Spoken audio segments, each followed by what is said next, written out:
सिंहासन के पास आते हैं, हमारे दिल को नम्र करते हैं, सच्चे मन से धन्यवाद देते तो हम लोगों से प्रेम करता है और हम लोगों को बचाने के लिए तूने अपना प्राण दिया, हमारे अधर्म को क्षमा किया, हमें नया जीवन दिया, हमें अपनी संतान बनाया और हमारे साथ एक पिता और पुत्र का रिश्ता रखता है। ये सबसे बड़ी बात है कि हमको हमारा ध्यान भी रखता है, हमारी ज़रूरतें, हमारी परिस्थितियों में तो हमारी मदद करता है। कई बार प्रभु यीशु इस संसार में हम लोग बीमारी में, परेशानियों में, पैसों की घटी कमी में, दर्द, तकलीफ और बीमारियों में हम पड़ जाते हैं पिता। आप हमें समझ और बुद्धि दो ताकि हम तेरी अच्छाई में और तेरी सच्चाई में बढ़ सके पिता, क्योंकि जहाँ पर प्रकाश है, जहाँ पर ज्योति है, वहाँ पर कोई बीमारी नहीं हो सकता। प्रभु यीशु तू खुद कहा, मैं जगत का ज्योति हूँ और जो मेरे पीछे बोलेगा वो अंधकार में नहीं चलेगा बल्कि जीवन की ज्योति पाएगा। प्रभु यीशु हम अंधकार में नहीं रहना चाहते, अंधकार में बीमारी है, अंधकार में हम भटक सकते हैं, भ्रमित हो सकते हैं और हम अंधकार में समझ नहीं सकते, बट हमारी जीवन को तू ज्योति से भर देना पिता। और तेरी महिमा के लिए हम प्रार्थना करते हैं प्रभु, ताकि हम दिल से, संपूर्ण हृदय से तेरी महिमा कर सकें। दयालु और कृपालु परमेश्वर, सारा आदर, सारा महिमा हम तुझे देते प्रभु। आज का दिन को, इस समय को हम तेरे चरणों पर रखते, प्रत्येक हृदयात्मा को आप अभिषेक करो तेरी दया और तेरी कृपा के अनुसार। जीवित और पराक्रमी परमेश्वर, धन्यवाद देते, राजाओं का राजा तो प्रभुओं का प्रभु, सर्वशक्तिमान परमेश्वर, धन्यवाद देते प्रभु यीशु, धन्यवाद देते पिता। हमारे हृदय से बातें करो, हमारे मन से बातें करो पिता, हमारे आत्मिक जीवन को मजबूत करो पिता, हमारे विश्वास को मजबूत करो प्रभु। धन्यवाद देते यीशु मसीह के नाम से मांगते हैं।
परमेश्वर हम धन्यवाद देते दयालु और कृपालु परमेश्वर, धन्यवाद देते हमारे उद्धार करने के लिए। तूने इंसान को बनाया पिता ताकि वो तेरे मकसद को पूरा कर सके, तेरे कार्यों को कर सके और तेरी महिमा कर सके।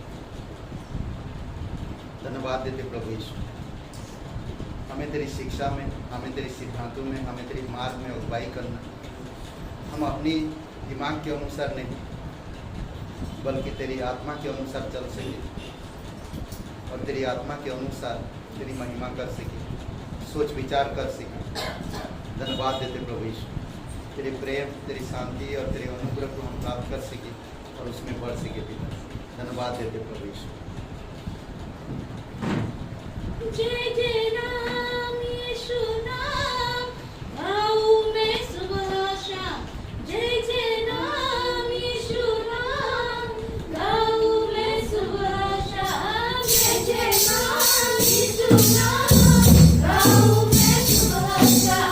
जय जय राम यीशु नाम गाऊं मैं सुबह शाम। बलहीन प्रार्थना पापियों का दोस्त है तू, यीशु तुम्हें कितना प्यारा, शब्द ना कैसे बताऊं। बलहीन प्रार्थना पापियों का दोस्त है तू, यीशु तुम्हें कितना प्यारा, शब्द ना कैसे बताऊं। जय जय राम यीशु नाम गाऊं मैं सुबह शाम। जय जय राम यीशु नाम गाऊं मैं सुबह शाम। जय जय राम यीशु नाम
कृपालु परमेश्वर पिता, संदेश के द्वारा बातें करो प्रभु। तू हर एक लोगों से प्रेम करता है, लोगों को बढ़ाने के लिए, मजबूत बनाने के लिए, उनके जीवन में अच्छाई को उत्पन्न करने के लिए प्रभु तू हर समय कोशिश करता और हर वक्त लगे रहता है पिता। धन्यवाद देते जो इंसान तेरी शिक्षा को आदर करता, तुझसे प्रेम करता, तेरे वचन को पढ़ता है प्रभु, हम जानते हैं वो सुरक्षित रहता है और मजबूती के साथ बढ़ता है पिता। तेरी महिमा करते प्रभु यीशु। अभिषेक करो आज के संदेश को, तेरी आत्मा के द्वारा बातें करते, धन्यवाद देते, तेरी महिमा करते, यीशु मसीह के नाम से मांगते नहीं। ओके, ग्रेटर कलीसिया में स्वागत है आपका। और राजा राम भैया के लिए जोरदार एक ताली बजाइए। और दूसरी, कल क्लास है लाइव, हम लोग सिखाएंगे, जूम मीटिंग में नहीं हो सकता, तो कल लाइव में आ जाइए क्लास। तो क्या बोलते हैं, 7 बजे, ठीक है? तो आ जाइए क्लास में। और नया नियम को जल्दी जल्दी ख़त्म करना है और फिर नया क्लास शुरू करना है, तो इसीलिए क्लास है। ओके, और प्रार्थना में कोशिश करिए आने के लिए मंगलवार को। प्रार्थना बहुत ज़रूरी है हमारे देश के लिए, हमारे कलीसिया के लिए, लोगों के लिए बहुत ज़रूरी है प्रार्थना में। ओके, और प्रार्थना में जितना ज़्यादा होएंगे हम लोग प्रार्थना कर पाएंगे, फेलोशिप कर पाएंगे, ठीक है? आइए प्रार्थना करते हैं बैठ के लिए। पवित्र महान और सर्वशक्तिमान परमेश्वर, दयालु और कृपालु परमेश्वर, अभिषेक करो इस सभा को पिता, तेरे चरणों पर तेरी दया और तेरी कृपा के अनुसार बोल पाएंगे। धन्यवाद देते प्रभु यीशु, जीवित और पराक्रमी परमेश्वर, सारा आदर सारा महिमा यीशु मसीह के नाम से मांगते हैं, आमीन।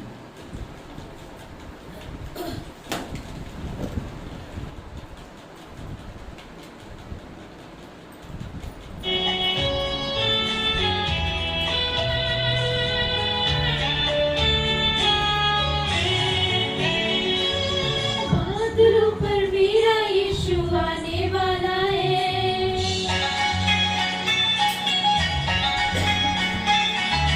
बादलों पर मेरा यीशु आने वाला है, महिमा में स्वर्गदूतों के संग आने वाला है। बादलों पर मेरा यीशु आने वाला है, महिमा में स्वर्गदूतों के संग आने वाला है। एक दिन यीशु आएगा, न्याय करने आएगा। एक दिन यीशु आएगा, न्याय करने आएगा।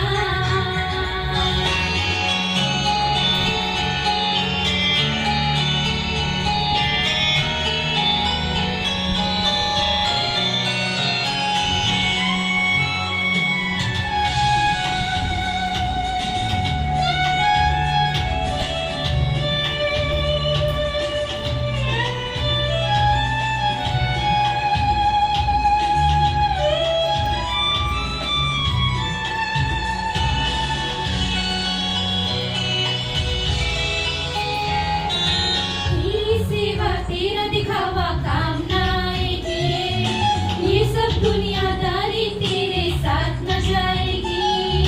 तेरी सेवा तेरा दिखावा काम ना आएगी, ये सब दुनियादारी तेरे साथ न जाएगी। नाम की सेवा प्यारे तेरे काम ना आएगी,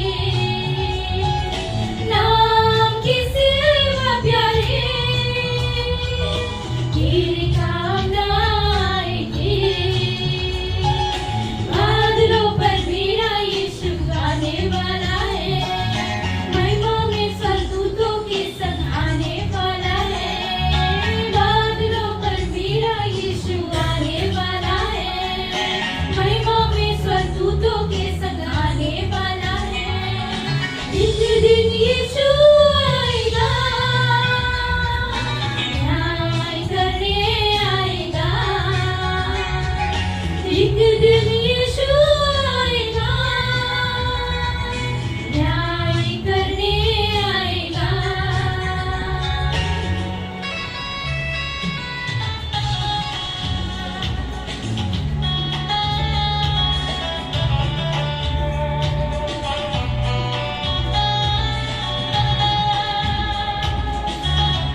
लोग बात करेंगे। मेरा सृष्टिकर्ता कौन है, ये आज हम इस विषय पे बात करेंगे। पिछले हफ्ता जंग बहादुर हमें आत्मा की लड़ाई के ऊपर बात किए थे, आत्मा की युद्ध के ऊपर, बहुत अच्छा था संदेश। और आज हम लोग देखेंगे मेरा सृष्टिकर्ता कौन है, मुझे समझना होगा। जब मैं समझूंगा तो मेरा रिश्ता उसके साथ मजबूत होगा।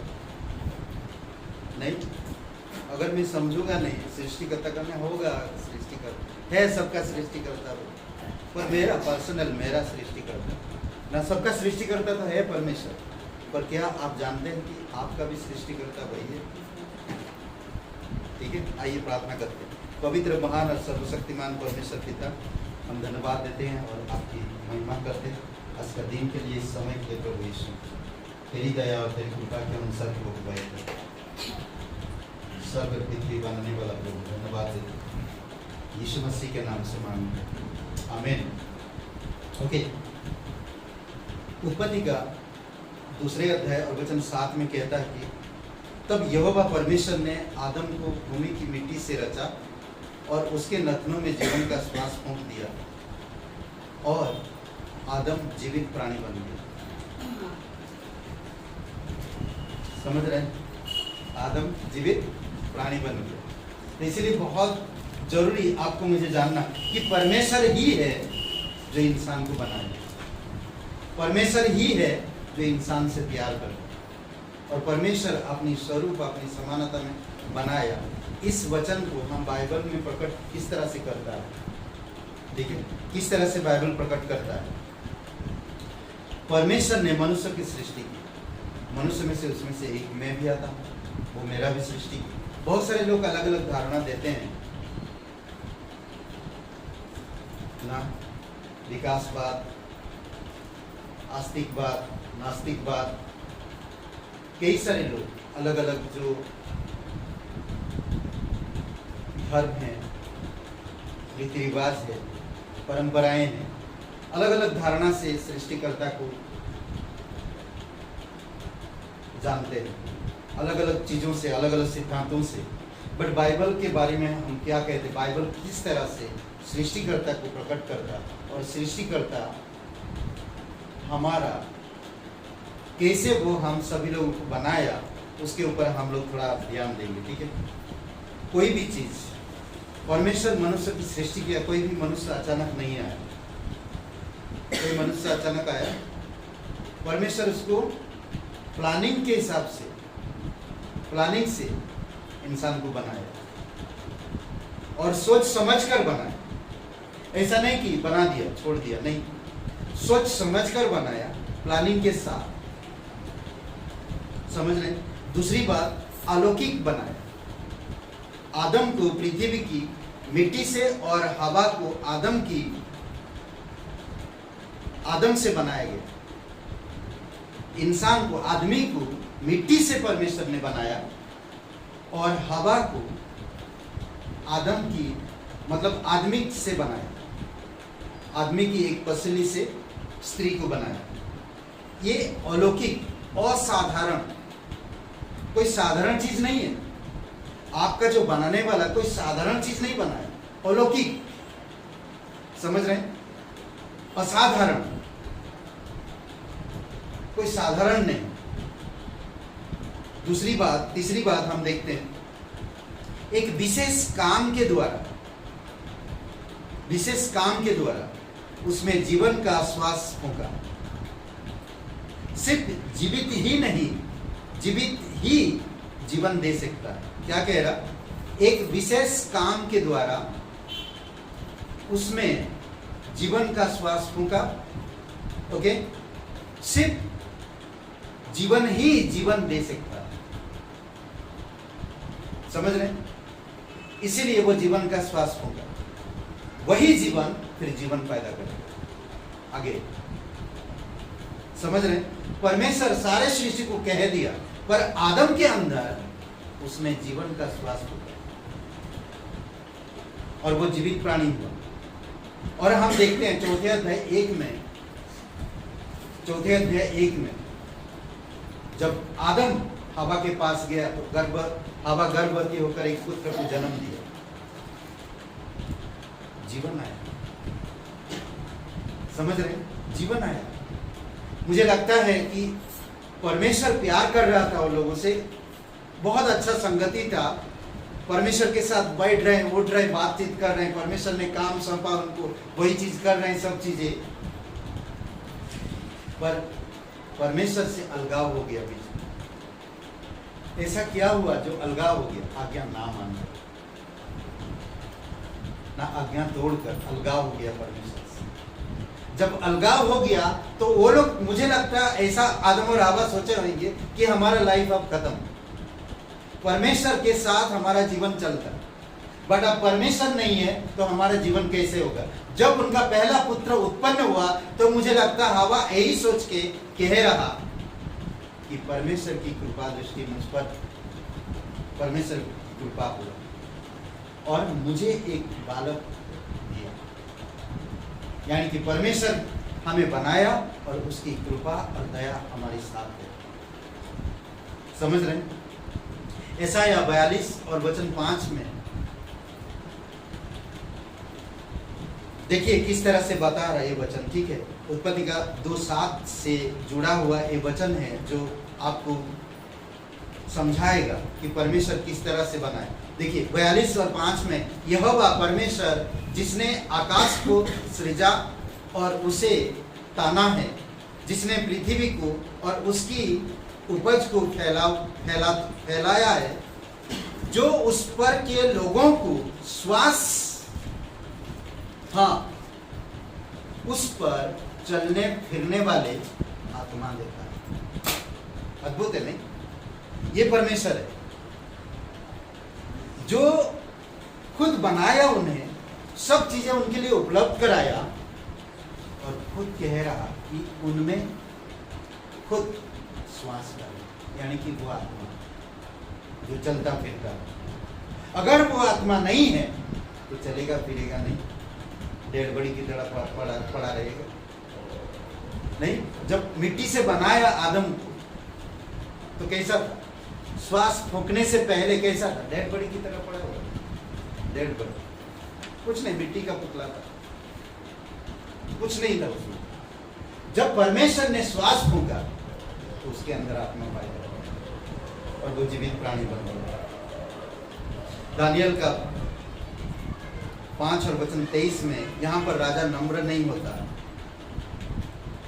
बेलशस्सर का बेटा ना, इंसानों की प्राण परमेश्वर के हाथ में है।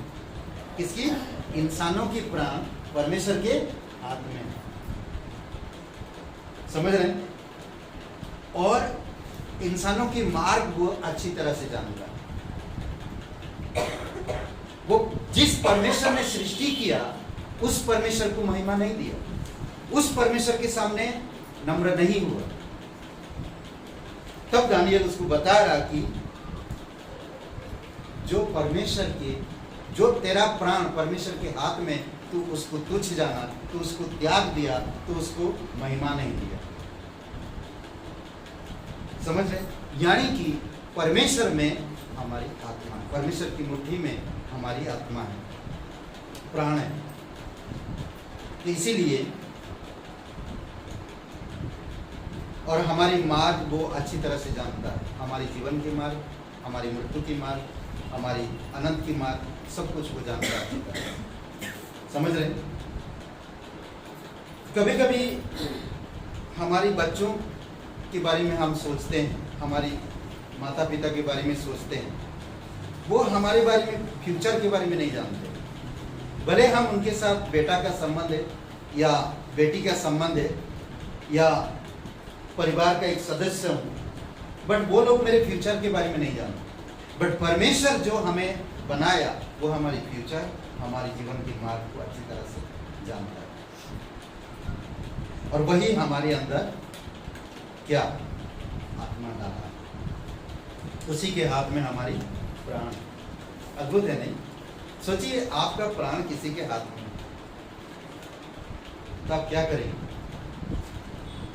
उसी इंसान के इर्द गिर्द में ही रहेंगे ना, उसके साथ लड़ाई कभी नहीं करेंगे, गाली कभी नहीं देंगे, चिल्लाएंगे नहीं उसके ऊपर। वो जो मांगेगा आप देंगे, क्योंकि आपका प्राण उसके हाथ में। अगर वो कहेगा कि ये तुम्हारी घर का कागजात है, इसमें साइन करो, मेरे नाम पे करो, देना ही पड़ेगा, देना पड़ेगा, क्योंकि आपके प्राण उसकी मुट्ठी में है। इसी प्रकार से इस संसार में लोग क्या बोलते हैं, क्या बोलते हैं उसको, ब्लैकमेल, ब्लैकमेल कर रहे हैं। इसी तरह से समझ रहे हैं, बट परमेश्वर ऐसा नहीं है, ठीक है। परमेश्वर के हाथ में प्राण है, क्योंकि वो जीवन है, वो जीवन है। जिसके पास जीवन है वही जीवन को उत्पन्न कर सकता है, समझ रहे हैं, वही जीवन को उत्पन्न कर सकता है। एक वचन कहता है, और ना ही मनुष्य के हाथों से उसकी सेवा टहल होती है, मानो कि उसे किसी बात की जरूरत ही नहीं है। किसी भी मनुष्य से वो सेवा टहल की जरूरत नहीं उसको, और ना किसी की आवश्यकता है, किसी वस्तु की और किसी बात की कोई जरूरत नहीं है, क्योंकि वह स्वयं सबको जीवन, श्वास और सब कुछ प्रदान कर रहा है। सबको, सिर्फ विश्वासी को ही नहीं, सबको देता है। पर जब हम परमेश्वर को समझ जाते हैं कि वो मेरा पिता है और मैं उसका पुत्र हूं, उसने मुझे बनाया, मैं उसका बनाने वाला, मैं उसका क्या बोलते कि रचना हूं, तो रिश्ता एक अद्भुत हो जाता है, रिश्ता एक अलग हो जाता है। ये प्रेरितों के काम 17-25 में समझ रहे हैं। इसीलिए पहला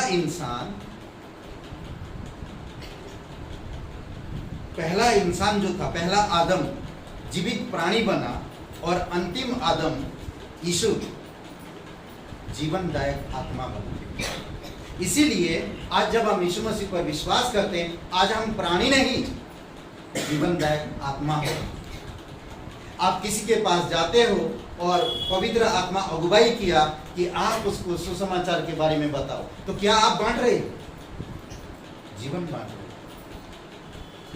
समझ रहे? सुसमाचार में जीवन है। पहला कोरिन्थियों का 15:45,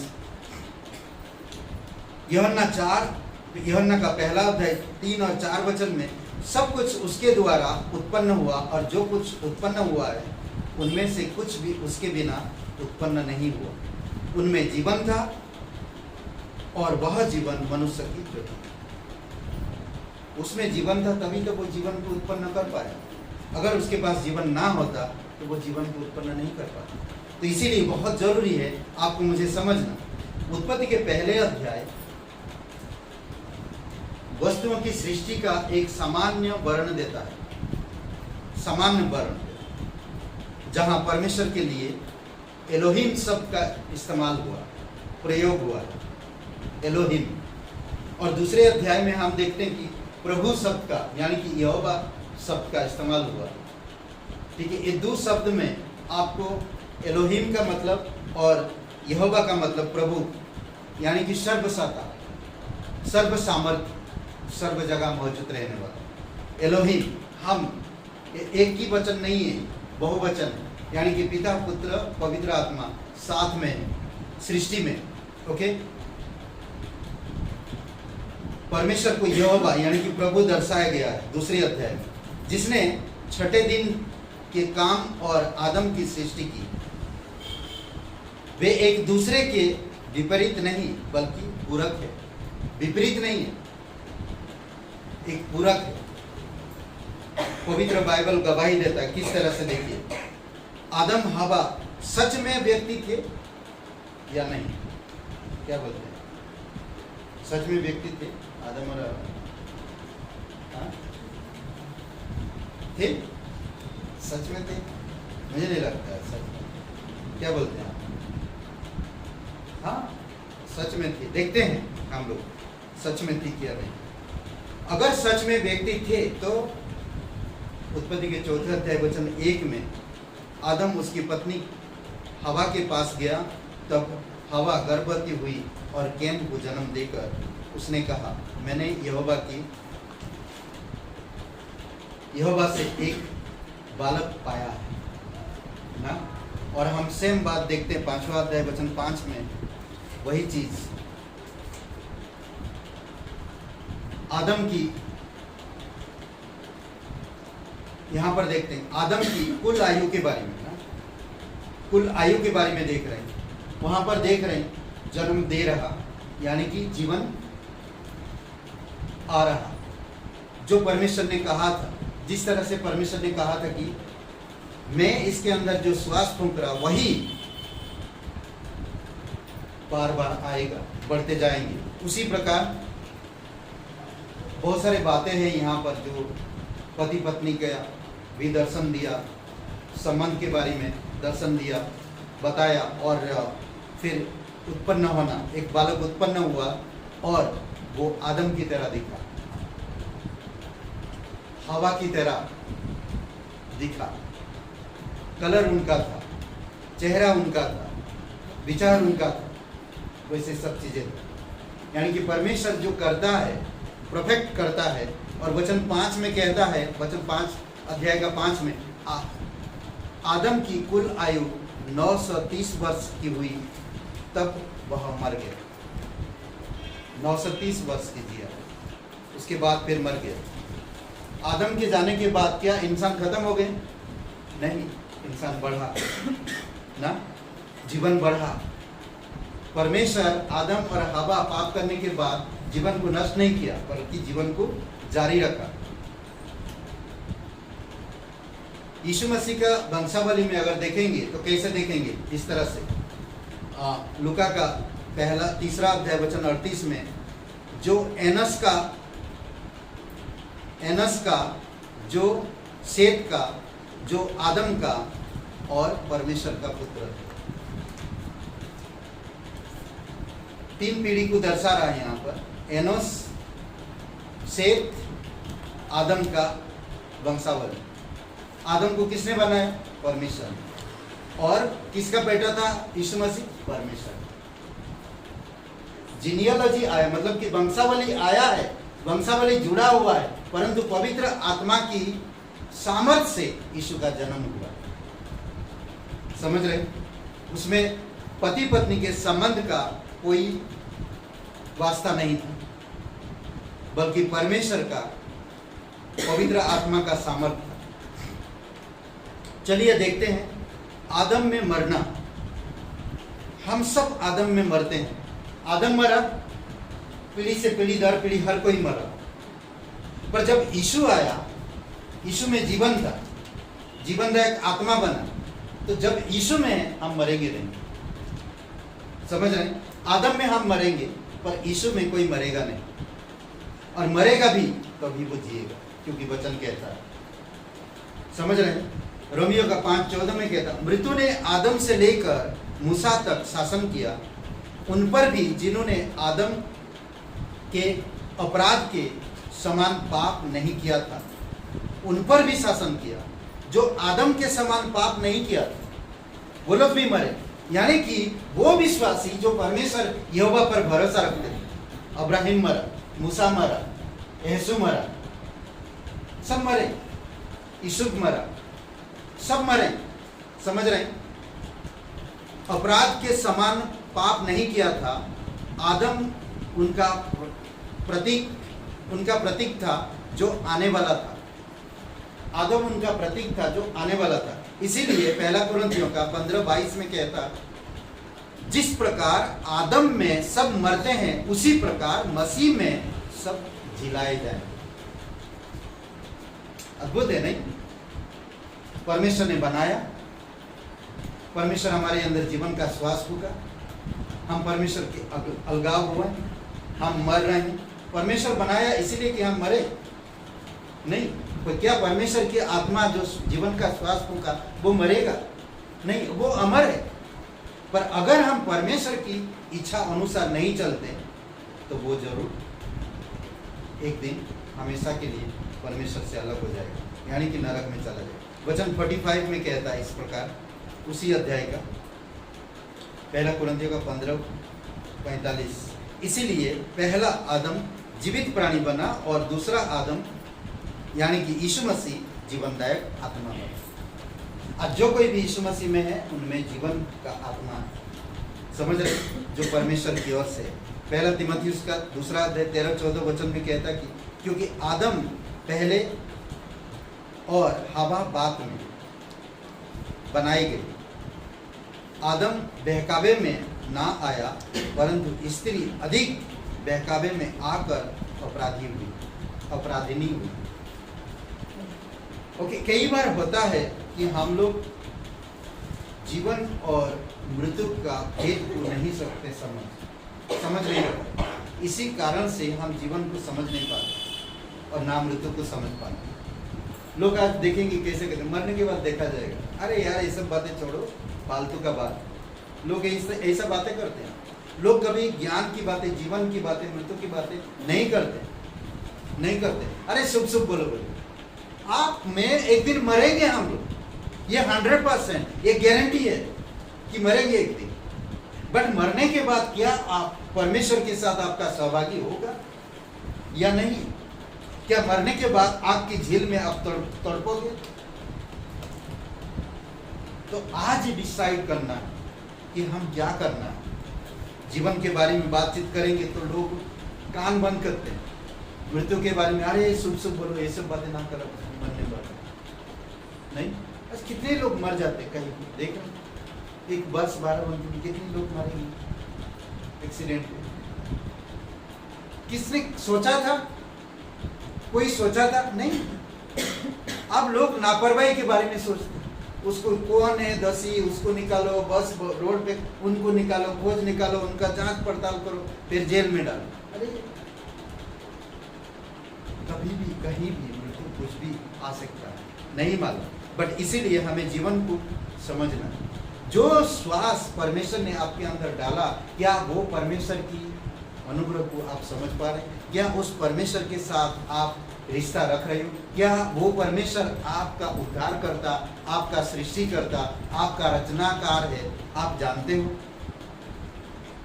हमें जानना है, हमें समझना है। उसके साथ मैंने एक बच्चे को पूछा कि तुम्हें कौन बनाया? मेरे माता पिता ने। तुम्हारे माता पिता को कौन बनाया? उनकी माता पिता ने। और उनकी माता पिता को कौन बनाया? अरे उनकी माता पिता ने। अरे अंकल जाओ ना, क्यों परेशान करते हो? सोचिए, ऐसा है आज किसी बड़े बुजुर्ग से भी पूछिए, आपका बनाने वाला, अरे हाँ बनाया, वो देखा जाएगा एक दिन। बनाया, किसी ने तो बनाया। हर प्रकार के लोग आज अलग अलग तरीके से अपनी बनाने वाले को दर्शाते हैं। आपको मुझे जानना होगा कि आपका बनाने वाला आपसे बहुत प्यार करता है, वो आपको जानता है, वो आपका भविष्य को जानता है, आपकी उठना बैठना जानता है, आपको क्यों बनाया। ध्यान दीजिए कि हवा आदम से विशेष रूप से बनाई गई। हवा आदम से विशेष रूप से बनाई गई, इसलिए आज स्त्री, पुरुष कभी विश्व हैंडसम गिना गया, स्त्रियों को गिना गया विश्व सुंदरी। कभी पुरुष देखे विश्व हैंडसम आदमी कभी नहीं सुना हम लोग, नहीं। तो मतलब कुछ अलग बनाया परमेश्वर ने। कैसे, किस तरह से? उत्पत्ति का 2 अध्याय 20 और 20 से 23 वचन पढ़िए। कोई एक जन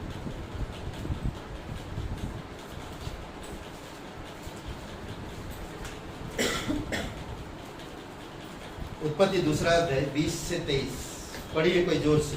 अतः आदम ने सब जाति के घरेलू पशुओं और आकाश के पक्षियों और सब जाति के बने पशुओं के नाम रखे, परंतु आदम के लिए कोई ऐसा सहायक ना मिला जो उससे मेल खा सके। तब यहोवा परमेश्वर ने आदम को भारी नींद में डाल दिया, और जब वह सो गया तब उसकी एक पसली निकालकर उसकी जगह मांस भर दिया। और यहोवा परमेश्वर ने उसकी पसली को जो उसने आदम में से निकाली थी स्त्री बना दिया और उसको आदम के पास ले आया। तब आदम ने कहा, अब यह मेरी हड्डियों में की हड्डी और मेरे मांस का मांस है। इसलिए इसका नाम नारी होगा, और क्योंकि यह नर में से निकली गई है। ओके, कुछ तो खास था तब आदम पहचान लिया ना। कुछ खास, इतने सारे प्राणियों को देखा, सारे सृष्टि को देखा पूरा, पर कोई मेल नहीं खाया। जब इसको देखा तो मेल खा लिया। परमेश्वर करता है ये सब चीजें नहीं।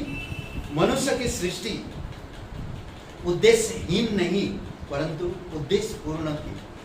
आपका और मेरा बनाने वाला जो हमें बनाया उद्देश्यहीन नहीं है, बल्कि उद्देश्य पूर्ण है। भजन संहिता 8 1 से 9 वचन में अगर आप पढ़ोगे तो आप समझ जाओगे। 4 से 6 वचन कोई पढ़ेगा, 4 से 6 भजन संहिता 8। कोई ना कोई उद्देश्य है जो आपको बनाया परमेश्वर। तो हम लोग कुछ बातें आज देखेंगे और फिर मैं बंद करूंगा।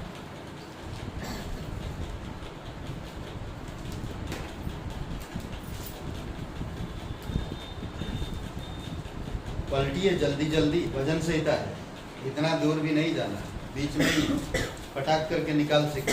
8 अध्याय 1 से 9।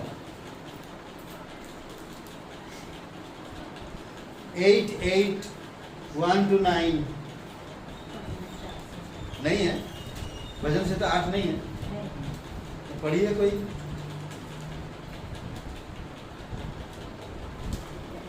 है तो फिर मनुष्य क्या है कि तू उसका स्मरण रखे, और आदमी क्या है कि तू उसकी सुधि ले, क्योंकि तूने उसको परमेश्वर से थोड़ा ही कम बनाया, और महिमा और प्रताप का मुकुट उसके सिर पर रखा है।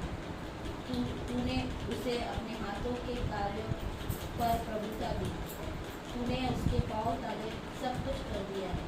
सब भेड़ बकरियाँ और गाय बैल और जितने वन पशु हैं, आकाश के पक्षी, समुद्र की मछलियाँ और जितने जीव जंतु समुद्र में चलते फिरते हैं, वे यहोवा ये हमारे प्रभु तेरा नाम सारी और त्यागी प्रताप में है। समझ रहे हैं? सब चीजें दिया है, मतलब परमेश्वर ने आपको इसलिए बनाया कि आप हर चीज पर अधिकार रख सकें। आज अधिकार रख रहा पूरा दुनिया, परमेश्वर कोई भूल गया, खुद परमेश्वर बन गया पूरा दुनिया आज नहीं। ओके, एनीवे, परमेश्वर ने मनुष्य की सृष्टि की, किस लिए? वजह किया था, कारण किया था, क्यों बनाया इंसान को? पहली बात कि वह परमेश्वर के साथ सहभागी रखे। क्या कह रहा? परमेश्वर के साथ वह सहभागी रखे। सहभागिता चाहिए परमेश्वर। परमेश्वर शरीर में नहीं है, आत्मा में है, पर आत्मा में भी सहभागिता चाहिए। समझ रहे हैं? उत्पत्ति तीसरा अध्याय वचन 8, 5वां अध्याय वचन 24 और पहला यूहन्ना 1:3। सहभागिता, परमेश्वर को सहभागिता, इसीलिए वो आपको बनाए। सोचिए, आपका घर में बेटा उत्पन्न हुआ, आप बहुत खुश है, उसको पाल पोस के बड़ा किया, उसका देखभाल किया, उसकी हर एक जरूरतें पूरा किया, आप उसको अधिकार दिया, आप उसको घर का जायदाद नाम पे कर दिया, और एक दिन वो लड़का वो सब जायदाद बेकार कर दिया, यानी कि दुरुपयोग किया, तो आपका दिल कैसे लगेगा? या वो सब कुछ मिलने के बाद कभी आपको मिलने नहीं आता, या आपके साथ खून में भी बात नहीं करता, तो आप कैसे लगेंगे? अच्छा नहीं लगेगा, दुखी होंगे आप, निराश होंगे आप। इतना बेटे को पाल पोस करके बड़ा किया और देखो अभी बात तक नहीं करता। नहीं, यही बात होता है। पति पत्नी में संगति चाहिए ना, आपस में संगति चाहिए, संगति होनी चाहिए। परमेश्वर वही चीज, वही पैटर्न आज कलीसिया को भी देता है। परमेश्वर इंसान को इसीलिए बनाया, परमेश्वर को कलीसिया को इसीलिए बनाया ताकि आप और मैं संगति कर सके। शुरुआती कलीसिया क्या कर रहे हैं? संगति कर रहे हैं, इसीलिए इतना मजबूती से बढ़ रहे हैं। आदम और हवा के साथ परमेश्वर ने संगति चाहता, पर आदम हवा ने चुनाव गलत किया। समझ रहे हैं? दूसरी बात कि वह परमेश्वर ने मनुष्य को इसलिए बनाया कि वह पृथ्वी के ऊपर अधिकार रखे। उत्पत्ति 1:26 में पृथ्वी के ऊपर अधिकार रखे परमेश्वर ने इसलिए बनाया। परमेश्वर के साथ चलते जाए और पृथ्वी पर अधिकार रखे। परमेश्वर के साथ चलते जाए और पृथ्वी पर अधिकार रखे। पर परमेश्वर को छोड़ दिया, पृथ्वी पर अधिकार कब्जा कर लिया। नहीं, पृथ्वी पर कब्जा कर लिया। दूसरी बात, परमेश्वर मनुष्य की सृष्टि की इसलिए कि उसने पृथ्वी में रहने के लिए काम का प्रबंध हो। पृथ्वी पर जब रहोगे तो काम का प्रबंध हो, काम करो। जहां पर आदम की बगीचा में आदम और हवा को रखा काम करने के लिए, देखभाल करने के लिए कहा। उत्पत्ति 2:4-5 और वचन 15 में। समझ रहे हैं? अद्भुत है ना? परमेश्वर इंसान को इसीलिए बनाया। परमेश्वर इंसान को इसलिए बनाया कि वह उसकी उपासना करे। उत्पत्ति 4:4 और वचन 6 शायद या 26 वचन है उसमें, उत्पत्ति 4 में है 4 और 26 पढ़ेगा कोई एक जन? उपासना करे, कि वह उसकी उपासना करे। और छोटवा अध्याय 8-9 वचन भी है।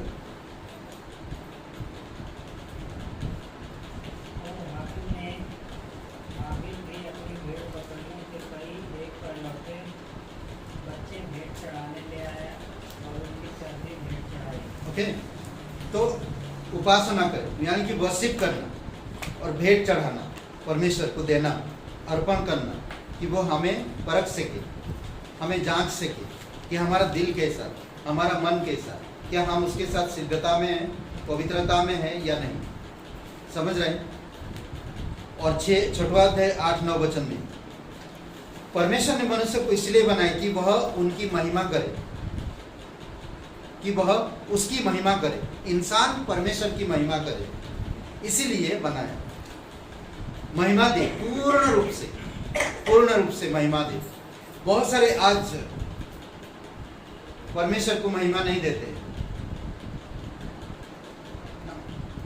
बहुत सारे लोग आज प्रेम परमेश्वर से नहीं करते हैं, तो बाकी चीजों से करते, धन संपत्ति, जायदाद, परंपरा, जाति, रीति रिवाज, फैशन, ये सब चीजों से प्रेम ज्यादा करते हैं और इन सब चीजों को महिमा देते ज्यादा। इन सब चीजों महिमा देने का क्या मतलब है? कि मैं समय दूं, समय के आधार पर पूर्ण रूप से वर्शिप करूं परमेश्वर की, ना आराधना करूं। ओके, भजन संहिता 34 1-3 वचन पढ़िए। भजन संहिता 34 1-3।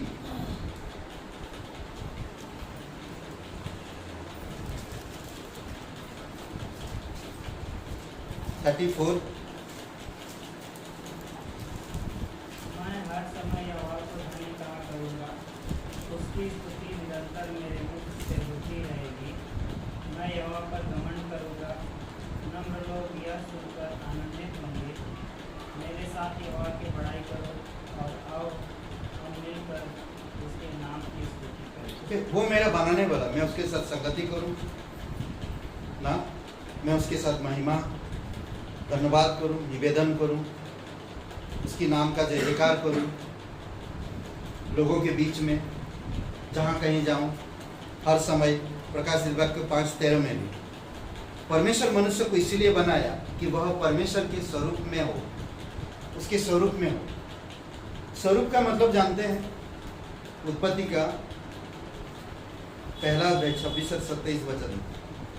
स्वरूप का मतलब कि शरीर से नहीं, ये शरीर हमारा मिट्टी का है और मिट्टी में मिल जाएगा।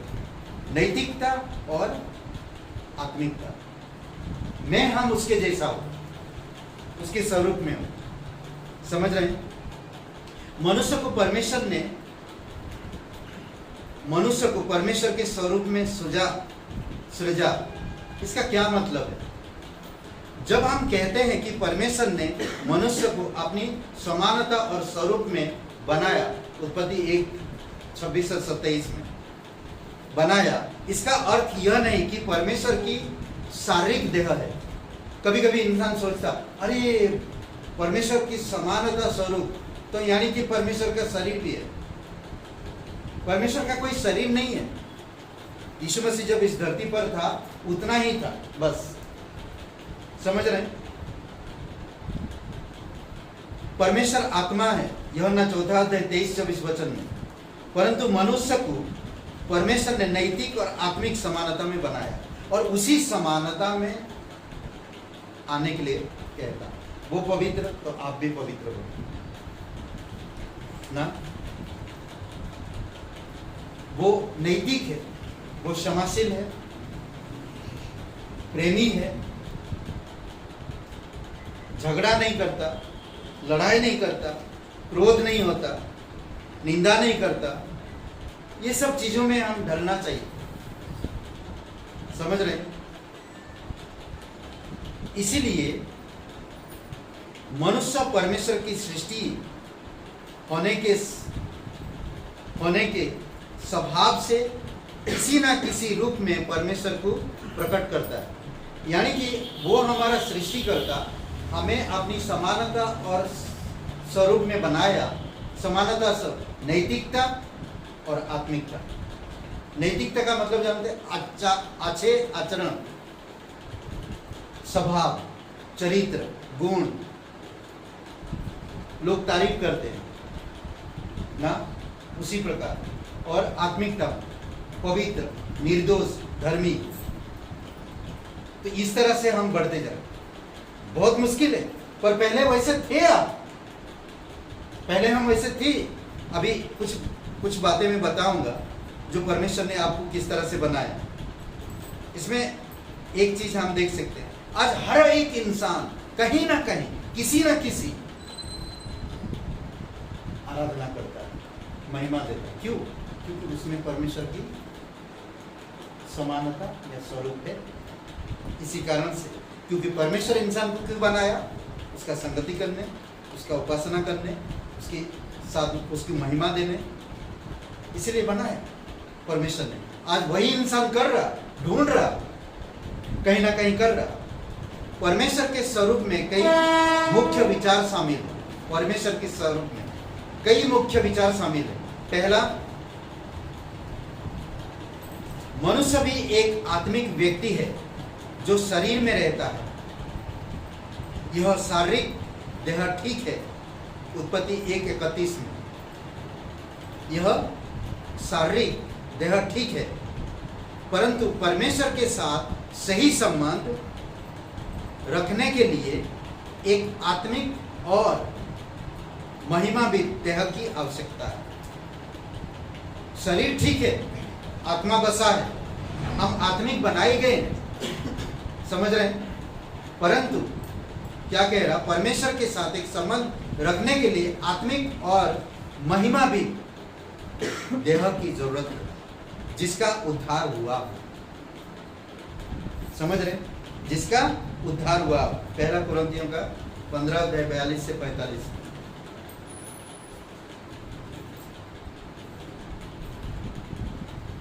शरीर, ये शरीर हमारा बेकार कुछ नहीं है। शरीर बेकार है, कुछ नहीं। समझ रहे? पर जो हमारी सिर्फ आत्मिक शरीर होगा, वो यीशु मसीह जी उठने के बाद कैसा था वैसे शरीर होगा, आत्मिक शरीर। फिलहाल अभी इस धरती पर ये शरीर हमारे लिए काफी नहीं। ये शरीर में जब तक रहेगा, लड़ाई झगड़ा, खून खराबा ये सब आएगा, क्योंकि पापी सब आएगा। समझ रहे? ये होते रहेगा। बात नहीं मानना, उल्लंघन करना, ये सब चीजें चलते रहता ये शरीर में। पर हमें कोशिश करना, इस शरीर में हमें आत्मा को पवित्र रखना, परमेश्वर की स्वभाव में, नैतिक विचारधाराओं में हमें बने रहना चाहिए। मनुष्य के पास, दूसरा, मनुष्य के पास व्यक्तित्व, मन, इच्छाएं और भावनाएं हैं। मनुष्य के पास व्यक्तित्व, मन, इच्छाएं और भावनाएं हैं। क्या परमेश्वर के पास है ना? है। कोई रो रहा तो परमेश्वर दया कर, कोई पाप कर रहा तो परमेश्वर दया कर, है उसके पास। यीशु मसीह लाजर से प्रेम करता था। जब उसको देखा तो वो आया कब्र में, उसकी बहन सब रो रहे, वो भी रोने लगा। समझ रहे हैं? उसके पास भी भावनाएं हैं। तीसरी बात, मनुष्य परमेश्वर के साथ वार्तालाप और संगति रखने की क्षमता रखता है। मनुष्य परमेश्वर के साथ वार्तालाप और संगति रखने की क्षमता रखता है। मैंने पहले ही कहा, परमेश्वर योग्य बनाया, अपनी स्वरूप, अपनी समानता। समझ रहे? चौथी बात, मनुष्य जिस दशा में सृजा गया उसका वर्ण अपुष्ट या निर्दोषता, अपृष्ट या निर्दोषता की अवस्था में है। एकदम निर्दोष था, उसमें कोई दोष नहीं था। जब पर बनाया गया कोई भी दोष नहीं था।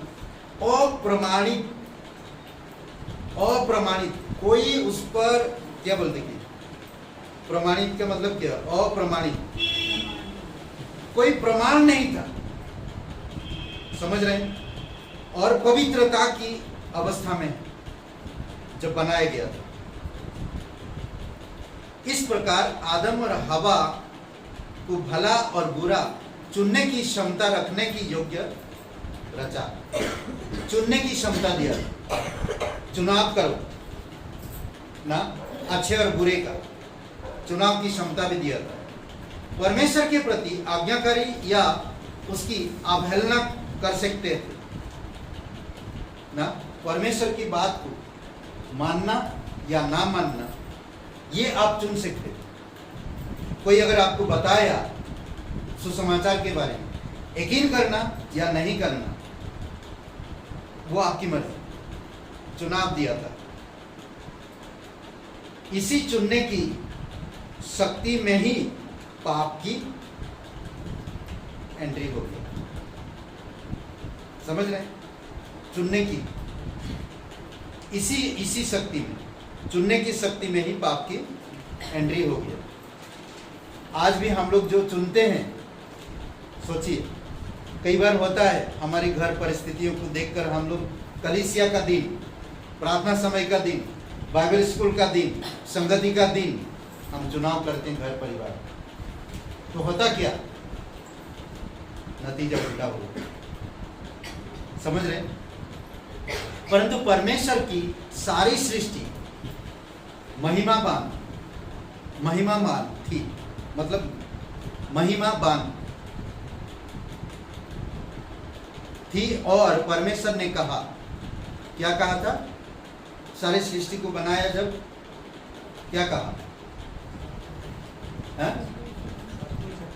सब कुछ अच्छा है, यानी कि कोई बुरा नहीं था। अगर कोई बुरा होता तो परमेश्वर कह देता। सब कुछ अच्छा था। सृष्टि अपने में समस्या नहीं थी। जो बनाया गया अपने आप में समस्या नहीं थी। मनुष्य ने पाप के लिए परमेश्वर की आज्ञा को तोड़ दिया और पाप किया। यही असली समस्या थी, प्रॉब्लम। यही असली प्रॉब्लम है। जो कुछ मनुष्य ने अपनी दिमाग से सृष्टि के बारे में सोच निकाला है, आज पूरी दुनिया को अगर आप देखेंगे, जो कुछ मनुष्य ने अपनी दिमाग से सृष्टि के बारे में सोच निकाला है, किस पर भरोसा करें? नहीं, क्या कहता? किस में अधिक विश्वास की आवश्यकता है? उनमें या परमेश्वर की सृष्टि में? साइंस ना, बहुत सारे ऐसे लोग हैं सृष्टि के बारे में तरह तरह की बातें करते हैं। इसीलिए हम किस पर भरोसा करें, किस पर विश्वास की जरूरत है ना, किस पर भरोसा करें, किसको विश्वास की जरूरत है। इसीलिए मेरा बनाने वाले को मुझे समझना हो, जानना हो। यीशु मुझे देखता है, यीशु मुझे समझता है व्यक्तिगत रूप से। मेरा उद्धार करता है वो, मेरा सृष्टि करता है, मेरा रचने वाला है। इसीलिए मैं उसकी महिमा करूं, मैं उसके साथ संगति करूं, मैं उसके साथ चलते जाऊं। क्या था? संगति करूं, अधिकार रखूं, उसके काम का प्रबंध, उसके काम करूं, उसकी उपासना करूं, उसकी महिमा करूं, उसकी स्वरूप में बनते जाऊं। आमीन। आइए प्रार्थना करो। पवित्र, महान और सर्वशक्तिमान परमेश्वर पिता, हम धन्यवाद देते, सारा आदर सारा महिमा हम तुझे देते। तू हमारा बनाने वाला है प्रभु। हम तेरे साथ संगति कर सके। जो अधिकार तू रखा है वही अधिकार हमें दिया है। वचन कहता है यीशु मसीह, जाओ मैं तुम्हें दुष्ट आत्माओं को निकालने का अधिकार देता हूं। दिया आपने सारे अधिकार प्रभु यीशु। हम तेरे जैसा हम बने, तेरी महिमा करते रहे, तेरी उपासना करते रहे, तेरे कार्य को करते रहे पिता। धन्यवाद देते जीवित और पराक्रमी परमेश्वर। अभिषेक करो यहाँ पर सभी भाई बहन, बुद्धि समझ और तेरी दया में अगुवाई करना पिता। घर परिवार में सुरक्षित रखना पिता। शरीर को भला चंगा रखना, बीमारियों से दूर रखना, घटी कमी से दूर रखना पिता। धन्यवाद देते, तेरी महिमा करते पिता। हम प्रार्थना करते हैं, कुछ लोग बीमार है, संजय भाई, उनके जीवन के लिए हम प्रार्थना करते, तेरी दया और कृपा रहे। स्टोन का प्रॉब्लम, जो दर्द, यीशु तेरे नाम से चंगाई मिले। धन्यवाद देते। दिशा के लिए प्रार्थना करते, से भी बुद्धि समझ शक्ति के साथ आप चंगाई देना पिता। धन्यवाद देते। बॉम्बे में दोस्त एड्रिन, उनकी माँ के लिए प्रार्थना करते, आपकी अनुग्रह रहे। पास्टरकाल की माता जी के लिए प्रार्थना करते हैं, आपकी कृपा दृष्टि रहे पिता और उन्हें शक्ति सामर्थ्य। धन्यवाद देते प्रभु यीशु। प्रार्थना करते उत्तम जी के लिए, लखीमपुर में आपकी दया आपकी कृपा रहे। धन्यवाद देते सच्चा और जीवित परमेश्वर। सारे परिवार को सुरक्षित रखो पिता, तेरे अनुग्रह में बनाए रखो। यीशु मसीह के नाम से मांगते हैं, आमीन। आइए हम लोग तेरी जय हो, दुनिया बनाने वाले तेरी जय हो, दुनिया बनाने वाले तेरी जय हो सदा के लिए, जय हो सदा के लिए, जय हो सदा के लिए, जय हो सदा के लिए, जय हो सदा के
Thank you.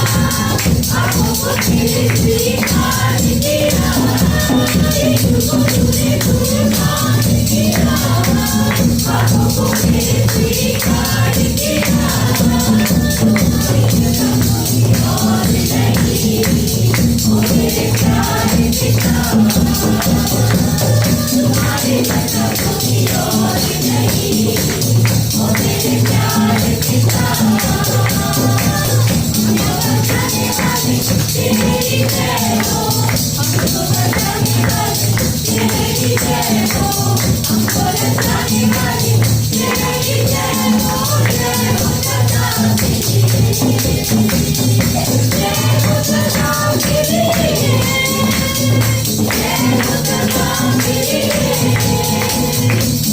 हो सदा तेरी जय हो सदा तेरी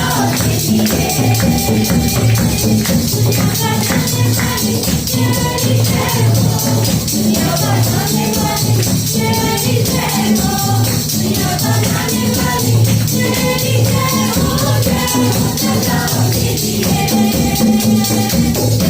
सदा तेरी जय हो सदा तेरी जय हो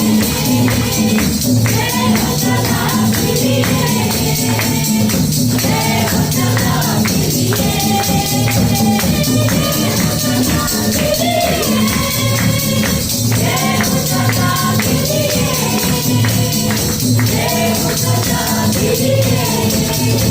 जय हो सदा तेरी पिता परमेश्वर हम धन्यवाद देते हैं सभी लोगों को अगुवाई करना प्रभु तू हमारा बनाने वाला है हम आपके साथ मजबूत रिश्ता बनाए रखे प्रभु यीशु। विश्वास में वचनों में संगति में प्रचार में आराधना उपासना में और महिमा करने में प्रभु यीशु धन्यवाद देते हैं। प्रत्येक लोगों को सुरक्षित रखना पिता बारिश के मौसम में प्रभु यीशु बीमारियों से वायरस से दूर रखना पिता और सुरक्षित संभालना प्रभु यीशु तेरे वचन से तेरी आत्मा से और तेरे अनुग्रह से धन्यवाद धन्यवाद आज का दिन को इस समय यीशु मसीह के नाम से मांगते आमीन।